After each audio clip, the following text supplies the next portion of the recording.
आप देख रहे हैं पब्लिक समाचार, पब्लिक के हक में। तो आप लोगों से बंगाल तस्वीर लाओ। आज की मीटिंग के सदर रईस डोमन साहब, मालेगांव सेकुलर फ्रंट के जिम्मेदारान साबिक एमएलए आसिफ शेख रशीद साहब, समाजवादी की सदर शान हिंद साहिबा, ये हमारा पहला इंतखाबी जलसा है वार्ड नंबर 19 में। इस जलसे से हम शहर भर में अपनी बात पहुंचाना चाहते हैं कि ये इलेक्शन सिर्फ बुनियादी जरूरत का नहीं है, ये इलेक्शन हमारे तहफ्फुज़ का है।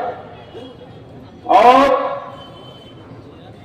सबसे अहम बात कि हमने तहफ्फुज़ दिया और उसके बाद हम यहां पर आज इलेक्शन में हैं। किला झोपड़पट्टी का सवाल आपके सामने था, पूरे शहर के सामने था। फिरका परस्त आरएसएस के लोग मालेगांव शहर में डेरा जमा के बैठे थे। बुलडोजर किला झोपड़पट्टी तक आ गया था। अगर हम हाई कोर्ट नहीं जाते तो आज किला झोपड़पट्टी उखाड़ दी जाती। किला झोपड़पट्टी उखाड़ी जाती तो सिर्फ वहां के रहने वालों का नुकसान होता, इतना ही सवाल नहीं था। फिरका परस्त ताकत पूरे शहर को एक मैसेज देना चाहती थी कि हमने किला झोपड़पट्टी उखाड़ दी। जब किला झोपड़पट्टी का सवाल आया, हाईकोर्ट से हमने स्टे लिया, बुलडोजर आ गया। उसके बाद भी हम किला झोपड़पट्टी में मुसलसल जाते रहे। हम ना इस्लामाबाद में रहते थे, ना रसूलपुरे में रहते थे, ना किले में रहते थे, ना आसिफ साहब इस मोहल्ले में रहते हैं, ना मैं इन मोहल्ले में रहता हूं। मगर जो इस्लामाबाद में रहते थे,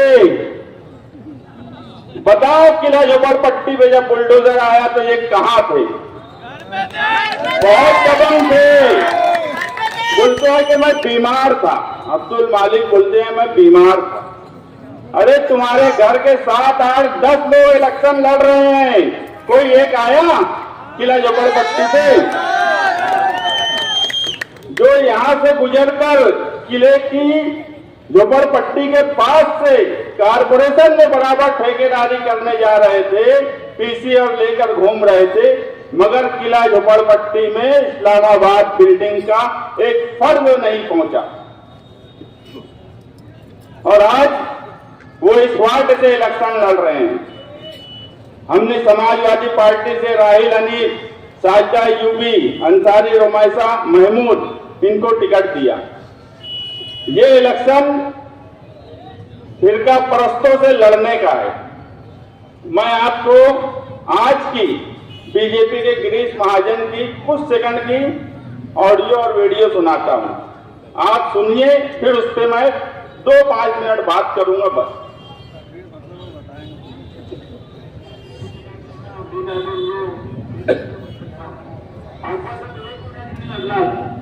एकत्रीकरण लागला तुम्हाला भावना सांगेल, आश्चर्यकारक दिनाला आश्चर्य गेले कशा प्रकारे तुम्ही जेव्हा केला तुम्ही तुम्हाला सांगतो महापौर हा आपल्यावर या सगळ्या माहितीमध्ये महापौर आपल्यावर पण भावी 24 बैठकी लावणं पाहिजे असतं। आणि म्हणून हा स्वतः अध्यक्ष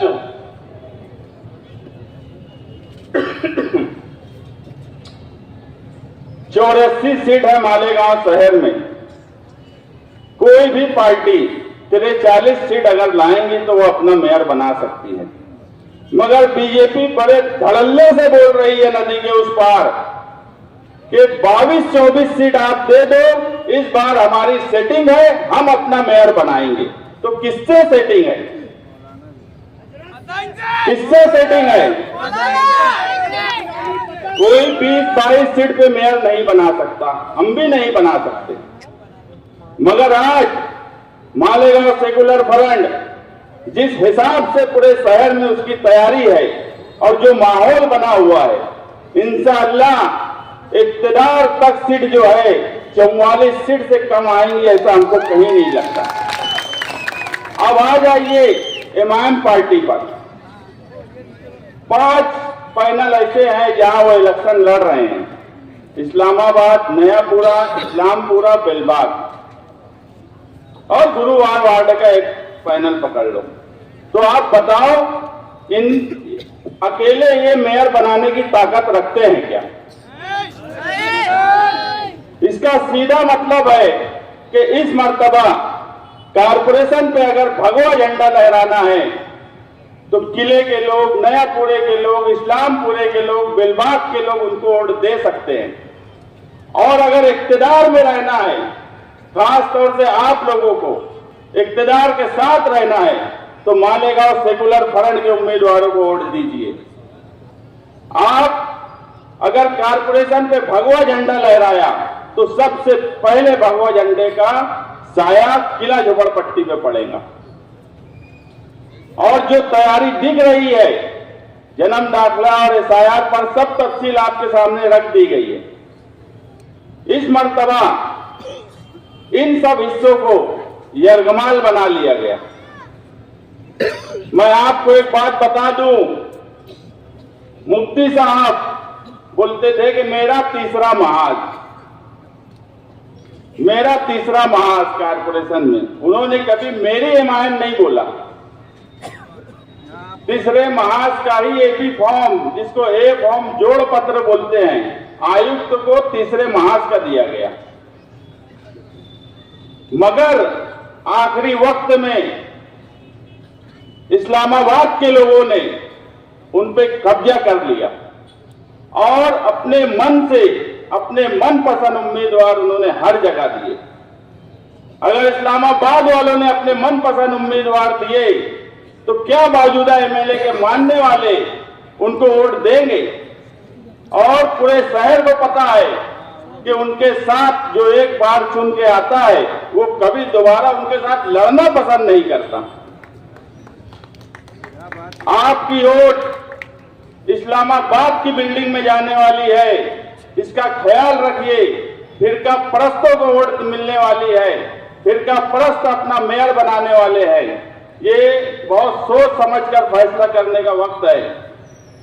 जो लोग इक्तिदार में आने वाले हैं, जिनके हालात हैं, जिनका माहौल बना हुआ है, आप उनको वोट दीजिए और भारी अक्सरियत से कामयाब कीजिए। हम लोग जिम्मेदारी लेते हैं आप लोगों के तहफ्फुज़ का, आप लोगों की तामीर और तरक्की का। और एसआईआर की इंक्वायरी के वक्त हमारे जितने भी कारपोरेटर्स हैं, हमने सबको ये जिम्मेदारी दी है कि जब एसआईआर की इंक्वायरी शुरू होंगी तो आपको अपने अपने वार्ड में, आपको अपने वार्ड की आवाम के साथ खड़ा रहना है, इंक्वायरी में उनकी मदद करना है।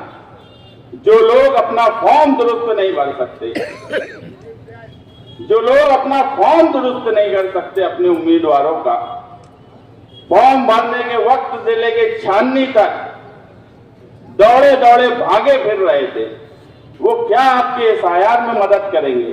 वो क्या जन्म दाखिले के सवाल पे मदद करेंगे? वो क्या जमीनों का मसला आएगा तो आपकी मदद करेंगे? जो खुद जमीनों की लोचेबाजी करते हो, उनके बारे में एक बात बोली जाती है कि अगर कोई गरीब आदमी चला जाए कि मेरी जमीन का मसला फला आदमी ने पैसा ले लिया है, तो मेरे पास आके दोबारा बोले कुछ लोग कि हमारा ऐसा ऐसा मसला है, तो मैं बोला हीरापुरे वालों को कि तुम्हारे कारपोरेटर के पास नहीं गए थे क्या? तो बोले गए थे, उन्होंने खुद वो जो जमीन वाला था हमारे नाम से 10 लाख ले लिया। अंधेर मचा के रखे, अंधेर। एक गरीब आदमी अगर किसी भी सियासी लीडर के पास, सियासी जिम्मेदार के पास आता है तो अपनी मदद के लिए आता है। उसकी मदद करने के बजाय उसके नाम से पैसे की तोड़ी कर लेना, उसके नाम से उसका फायदा उठाना, उसकी कोई मदद नहीं करना, यही इस शहर में होता आ रहा है। आपको बहुत सोच समझ कर वोट देना है। आप पूरे हालात को देखिए, पूरे हालात को समझिए कि मालेगांव शहर को कौन तहफ्फुज़ दे सकता है, मालेगांव शहर की कौन हिफाजत कर सकता है। हमने ठेकेदारों को चुन चुन कर टिकट नहीं दिया, हम तो बोलते हैं कि इस बार मुआवजा करिए, अच्छाई और बुराई पर इस वक्त इलेक्शन क्यों नहीं लड़ रहे हैं? अच्छे उम्मीदवार और बुरे उम्मीदवार पर इलेक्शन क्यों नहीं लड़ रहे हैं? हम तो बोलते हैं अच्छे उम्मीदवार और बुरे उम्मीदवार पर इलेक्शन लड़िए और मुआवजा करिए। हमने जिनको टिकट दिया है, इन्होंने जिनको टिकट दिया है, मुआवजा करके वोट दीजिए। अच्छे और बुरे की तमीज इस इलेक्शन में इनको आप बता दीजिए कि अच्छे कौन लोग होते हैं और बुरे कौन लोग होते हैं। चुन चुन के बुरे लोगों को, चुन चुन के ठेकेदारों को टिकट दिया गया और ऐसे हालात पैदा कर दिए गए कि जो इनके वफादार थे वो घर बैठ गए। वो बेचारे लड़ना चाहते थे मगर उनको टिकट नहीं दिया गया। जो गद्दार थे, जो इनके साथ नहीं थे, उनको क्यों टिकट दिया गया ये आप सोचिए। मैं आखिरी आपसे अपील करूंगा कि मालेगांव शहर में 15 जनवरी को आप रिक्शा निशानी और साइकिल निशानी पर वोट देकर मालेगांव सेकुलर फ्रंट को इक्तदार तक पहुंचाइए। इंशाअल्लाह आपकी तामीर और तरक्की के साथ साथ आपके तहफ्फुज़ का ख्याल मालेगांव सेकुलर फ्रंट के कारपोरेटर चुन के आने के बाद महासभा हॉल और कारपोरेशन में रखेंगे। शुक्रिया।